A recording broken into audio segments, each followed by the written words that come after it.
Hi, everyone. Welcome back to the Inside Florida Politics Podcast, powered by the USA Today Florida Network. If you're having trouble keeping track of all the immigration crackdowns, so are the authorities, apparently, even as another 500,000 people are now theoretically at risk of being deported. The start of hurricane season raises doubts about hurricane forecasting in the age of government budget cutting. And speaking of budget cutting, Elon Musk is presumably gone from DOGE, and so apparently is as much as $53 million in funding at Florida State University, courtesy of the Department of Government Efficiency and its chainsawing. I'm your podcast host, Antonio Fins, and these are the three stories I will be discussing with our USA Today Florida Network colleagues, Ana Goni-Lessan and Kimberly Miller. Ladies, thank you for joining us. Ana, we're going to start with you. You wrote this week about the plight of 100 construction workers believed to have been snagged in an immigration roundup, but it's not exactly clear where they have ended up. Tell us, what's happening? Oh, Antonio, I wish I could tell you that I knew more. And I do know more, right? But the thing I know is that most have still not communicated with their families. So we have over 100 people who were detained last Thursday at a construction site in Tallahassee, Florida. Around 9:30, we had federal agencies, like multiple federal agencies, ATF, we had HSI, Homeland Security Investigation, CBP, Customs and Border Patrol, we had ICE, we had an IRS guy was there. I did see a guy with an IRS vest. And then we had, FDLE, and FHP there as well, which are state agencies, and they rounded up over 100 people and detained them and sent them off in white buses. I was there probably about 20 minutes in, and I was like, okay, where are your countries of origin? I was yelling in the bus, kind of screaming like, where are you guys from? Nicaragua, Honduras, Mexico, Venezuela. I heard those four. I think someone else said Guatemala. Later, the government came out with that in their press release. And so I'm wondering, okay, where are they going? Where are they going? How long is it going to take for someone from Nicaragua to get back? How long is it going to take for someone from Mexico to be removed? And what I found is that a lot of the Mexicans, they have been sent to El Paso and are waiting removal pretty quickly. Some of them have already gone. Some of them have already been removed. Nicaragua, not so much. They're still in waiting. Some of them are in Baker County. Some of them are in Miami. Some of them are in El Paso, but it's been hard to locate them. The ICE locator doesn't tell you exactly where they are. It'll just say Texas. Texas is a pretty big state. So where in Texas are these people? And then some people haven't been able to call their families. One man, he was able to call his family Saturday, Sunday, and Monday. Quick 5-minute call. No call Tuesday, no call yesterday. So now they're wondering, did he get removed? What's going on? It's been pretty difficult trying to get answers. And a lot of family members and friends are worried. And it's also been hard for people to get lawyers, since they can't really communicate with their family members, and their family members are still trying to figure out where they are. So that's the update. It's an update and it's not an update, because I wish I could tell you I know exactly where everyone is, but I can't. So this has been a perennial issue. We talked about on the last podcast episode. We talked about how detention was getting overwhelmed, the detention facilities, and they're actually letting people go, and there was some frustration among the Florida sheriffs. And what we're still seeing when we're talking, when you had last year, then candidate Donald Trump talking about deporting, many millions of people, upwards of 8, 10, 20, even at one point he even said there are as many as 20 million people in the country without permission or here illegally. But we're still talking about, in fact, there was another ICE raid this week, 1,000 people, a little bit more than the Operation Tidal Wave that we spoke about early last month. So what I'm getting at is that we're still talking about hundreds and thousands in one shot, and we're seeing issues. We have seen issues with detention. We've seen frustration over this. The tracking of people where they are seems to be a problem. What can you tell us about what the state hopes to accomplish when we start looking at, we have the Supreme Court ruling now with 500,000 people on that humanitarian parole that the Supreme Court has said, yes, they're eligible. The Trump administration can cancel that program, and these people are now eligible, theoretically at least, to be deported. What's the plan here, as best as you can tell from what you've heard from state officials? So the state officials have this Florida blueprint, this plan, right? Emergency Immigration Emergency Operations Plan. And so what it says is they want to create new brick and mortar detention centers, hopefully placed near airstrips so that they can detain and remove people from the state of Florida directly from here. They don't have to go somewhere else, wherever. Now they've in this plan, they've said that they have kind of sketched out 7 places that they can use. One of them is Camp Blanding. Camp Blanding is near Stark, Florida. You might have heard of Stark. That's where the prison is. And so electric chair used to be there as well. Yeah. And so, these are places where they can, I guess, prepare these places within 72 to 96 hours. That's what this thing says. That's what this plan says. And so to detain, or to basically as detention centers. The other 6, I don't know where they are. It's all redacted. But there is one place that, they do talk about, which is Camp Blanding. They want the federal government to waive rules and waive the standards that there are now. So, for example, they want to be able to basically create kind of tent cities. They're asking for soft-sided cells, soft-sided. I think it directly says soft-sided. So they want to be able to build those. They want to be able to hold people for more than 48 hours. What has been happening is, in Florida, if you are detained and you're put on an ICE hold, the ICE hold is only 48 hours. But if ICE doesn't pick you up after those 48 hours, you're free to go if you post bail. In some cases, ICE has not been able to pick people up because there's just no room. Where's ICE going to put them? So they're able to go on bail, to get out on bail, and which Florida says, no, that's not okay. Florida doesn't want that to happen. They're considering that catch and release. So they want to be able to hold people, even though they've posted bail, even though, the ICE hold expires. They want to be able to hold people for longer. So they're asking for Trump and Kristi Noem for executive orders, for a waiver of rules. It's a lot. I'm gonna be honest with you. I don't know what something like that would look like. If you could hold people for longer. That's just been a rule that's been around for a while.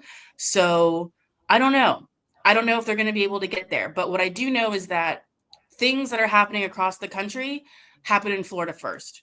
The over 1,000 people detained recently would not have happened if they hadn't tested it in Florida with Operation Tidal Wave.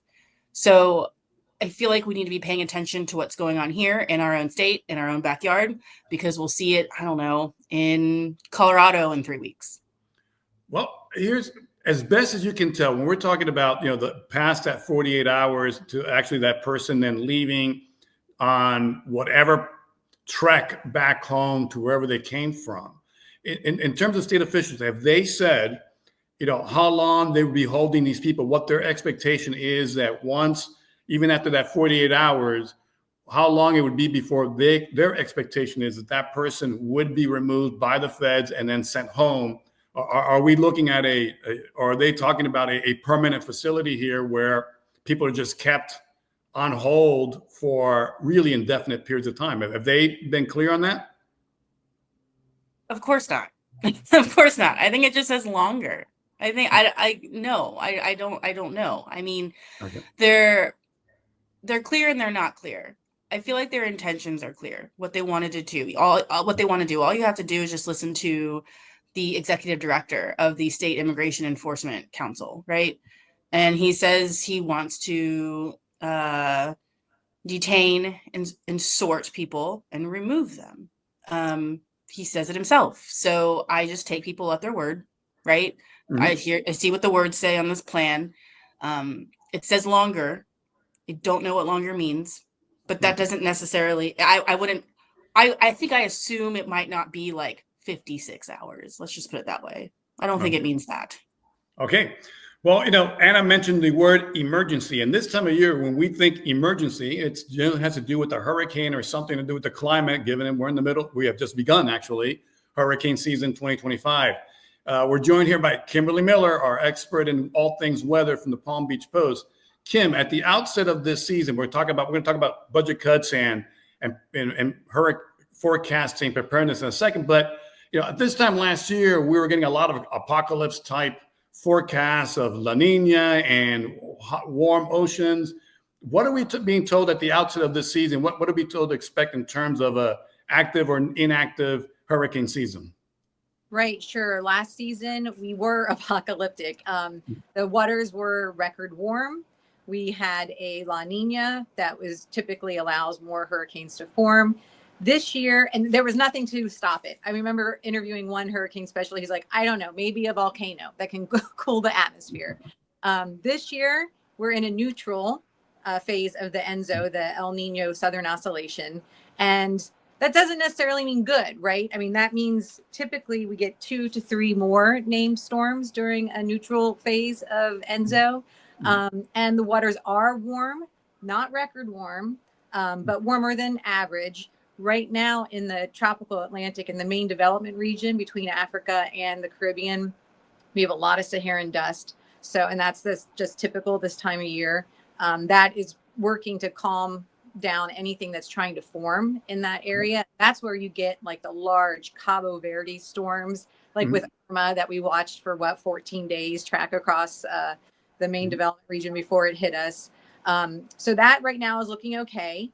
The Caribbean and Gulf of Mexico are very warm, and that's typically where we watch for storms this time of year, locally grown storms. We did have a little blip on the radar earlier last week with something possibly forming off the Carolinas.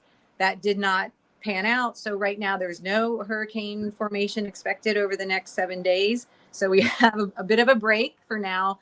They are watching an area down called the Central American Gyre in the southern parts of the Gulf of Mexico that might spin up something mid-June, possibly.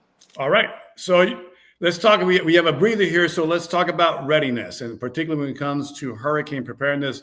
You just wrote about the hurricane hunters, those planes and crews that fly into the middle of these hurricanes to get information that is really important and able to not just to talk about how strong a storm is, how strong it may get, and how much readiness and how much preparation we should take into account.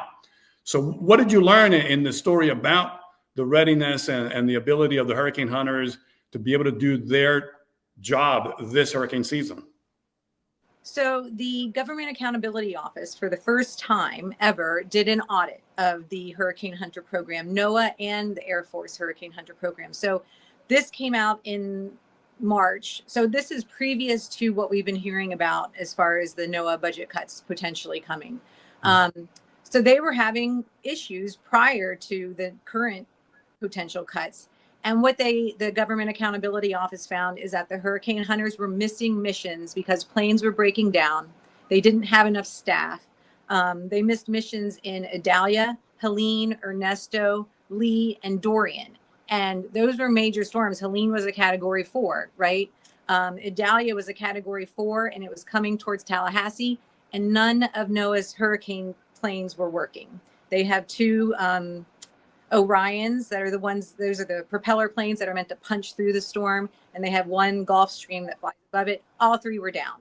So the Air Force has a fleet of 10 planes, and they can make up for sometimes what the hurricane hunters can at NOAA, but they don't carry the same equipment.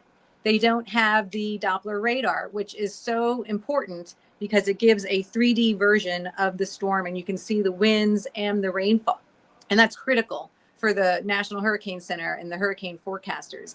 That information goes back to the Hurricane Center, and the National Hurricane Center director says that is one of the most critical details, the data that those planes gather. So one of the things that the Accountability Office found is that collectively NOAA and the Air Force missed 6% of their missions 2014 to 2018. That increased to 9% from 2019 to 2023. Now, why is this happening? Well, one, the planes are old, right? Kermit and Miss Piggy, which you hear a lot about, are from the 1970s, and they break down. Now, the mechanics work really hard to keep them up to date and up to speed, but they can only take so much, and they're flying year round now. That was another thing that the Accountability Office found, is that missions have increased during the winter seasons. They're flying into atmospheric rivers in California. They're flying into winter storms off the Northeast coast, which was interesting because one of the flight directors told me that he's actually more concerned about the winter storms because of the icing on the wings than he is about flying into a Category 4 or 5 hurricane. So they're just getting used more. We're also identifying hurricanes or potential hurricanes earlier than ever. So we're sending the planes in earlier than we ever have before. They're doing more testing. So they're just being used more. And the big Orions are supposed to fly through 2030. So they're not scheduled to be replaced. The Gulf, they have a Gulfstream that is scheduled to be replaced next year, but they want another Gulfstream, and that's going to require more money that they don't have. So, right. Yeah. So already going into the season, there are already issues before we even had the discussion about the DOGE budget cuts and the desire of the new administration, the Trump administration, to cut the federal budget and cut spending. We already had these concerns that are somewhat unsettling given what you just told us. So now we have a new set potential of cutbacks coming. And we just had a meteorologist down in Miami, one of the for the NBC affiliate, warn that he feels that the forecast that he will be reporting on, that he won't have the kind of confidence in them that he had previous to this. Now, we were talking earlier this morning that there are issues with the staffing at the National Weather Service in Miami. Tell us what you found. So yesterday, the Commerce Secretary testified, and one thing he said was that National Weather Service and the National Hurricane Center are fully staffed. Mm-hmm. And the National Weather Service director repeated, or he first said that the National Hurricane Center is fully staffed in the May forecast that NOAA gave for this hurricane season. That's not what the National Weather Service Employees Organization says, and that's the union that represents the National Weather Service. They claim that the National Hurricane Center is down 5 meteorologists. And then you have the weather forecasting offices, which are 122 nationwide. A lot of them have experienced cuts, including in Florida, which has 5 offices. And they're down a total of 13 vacancies, including Miami, which is down 5, and Key West is down 4. So that's meteorologists that aren't there, that are supposed to be staffing these offices 24/7. Usually they have 2 on watching at all the time. And there are 6 offices nationwide that are now closed between 11 p.m. and 6 a.m. There are balloon launches that aren't happening. And none of the offices that are closed are in those hours are in Florida. Florida is still operating 24 hours. And from the last I heard, everyone's still launching the balloons twice a day or more if a storm is coming. But balloon launches have been reduced. And I know people might think that's strange, that that's like antiquated technology, but that tells you a lot about what is happening in the atmosphere and what might be coming. So with Miami has a 38% vacancy rate in their meteorologists, and those offices are important during hurricane season because they do the local forecasting. So like last year when we got hit by all of the tornadoes during Hurricane Milton, they're the offices that are forecasting for that. The National Hurricane Center is looking at the big picture, and they're looking at what's happening in your hometown. So these reductions could possibly impact the forecasts, at least exhaust the forecasters that are there. Hoping that's not the case, but we'll see when these budget cuts, come out. Oh, NOAA did say on Monday, just this week, that they're going to hire 126 meteorologists to fill mission critical positions. And some of those are going to Miami and Key West. They're allowing people to transfer either temporarily or permanently to those offices. So hopefully those, especially in those key areas, they get filled. All right. Well, speaking of budget cutting, DOGE just chainsawed $53 million from Florida State University. Anna, you wrote about this. Tell us what you found. Yeah, so it could have been a lot worse. It was much more than that. It was almost double that in the beginning. But then FSU, I guess there's an appeals process. And so they did the appeals process, and actually they're only down 53 million now. And it was because they got this big contract. They got this big contract back. It's a little bit scary, you know, a lot of these universities in our state, UF, FSU, UCF, USF, you know, they're such great institutions, and they are that way because of their research, right? FSU is you know, is a top public university, as is UF. And so these are the things that keep those, you know, those researchers going, these grants, these funds. And I can tell you that that story got a lot of traction with people. Now 53 million is a lot. I've asked UF and I've asked UCF and USF for some numbers. I'm still working on that. But you know, I think it's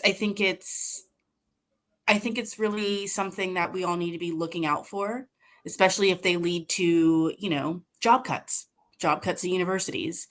If they lead to, you know, different metrics and graduation rates, right?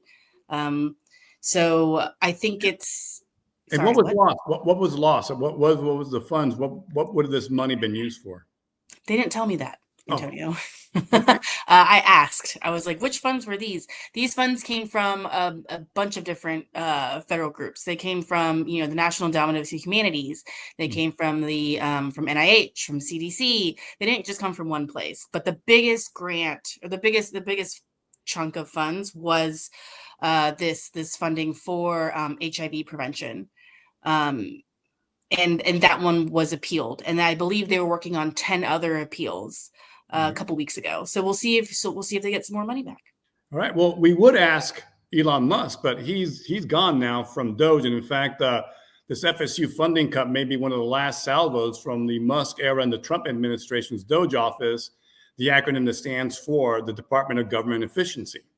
Musk is done with that effort. He held a goodbye with Trump at the Oval Office last month, and he even sported a black eye, which drew a lot of commentary. Now, there's not yet a full accounting of how much the Musk-led DOGE budget cuttings ended up slashing from Florida, or how it will impact our communities. We have written about cutbacks at NOAA, like the ones that Kim has just talked about at the national parks. I wrote about an oncologist, hematologist whose job offer was rescinded at the West Palm Beach VA on January 21st, a day after Trump took office. Federal workers, by the way, continue sending their weekly emails of what I did last week to DOGE. Now, most estimates place DOGE's total chainsawing at less than $200 billion of the overall U.S. budget. That's about 10% of the $2 trillion Musk vowed during the last months of the 2022-2024 presidential campaign. In previous administrations, cutting $200 billion from the budget would have been considered an achievement. In this one, considering the hype and the bombast, it's been met with some disappointment. Even Trump reportedly wondering whether it was, well, a hoax, but he didn't say the word hoax. He used a stronger, more vulgar term. Now, truth be told, no one with any sense of government knowledge believed that cutting $2 trillion from the budget was ever feasible, but the MAGA base and enough swing state voters bought it and returned Trump to the White House. And with Trump's victory, Musk became a frequent sight here in Palm Beach County. He was a ubiquitous presence at Mar-a-Lago, and we even heard reports that he was scouting for a home in the area. We saw him frequently deplaning with Trump on Air Force One during a number of the president's 10 trips to the Winter White House through early May. Along the way, Musk, however, became one of the most unpopular and reviled political figures in America. Protests sprung up at his Tesla showrooms, including one in West Palm Beach that actually almost ended up in tragedy when a car tried apparently to ram into some of the protesters, according to eyewitnesses in the police report. Now, though, Musk's time as a Trump bromancer seems up. The two have parted political paths over Trump's big, beautiful bill to offer tax cuts.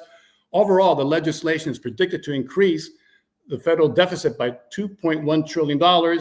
That's more than 10 times what Musk and DOGE trimmed out of the budget. Musk is vocally opposing it on his social media platform, X, and the attacks have become acrimonious. How will all this end up? It's hard to tell right now, but we can pretty much bet the Musk-Trump era will be the focus of both news and history of Shakespearean drama. All right, well, that's it for this week's show. I want to thank our production guru, Rob Landers, and all our colleagues in the USA Today Florida Network, whose reporting and stories and coverage inform our podcast, inform our stories, and we couldn't do what we do without them. That's it for this week. See you next time.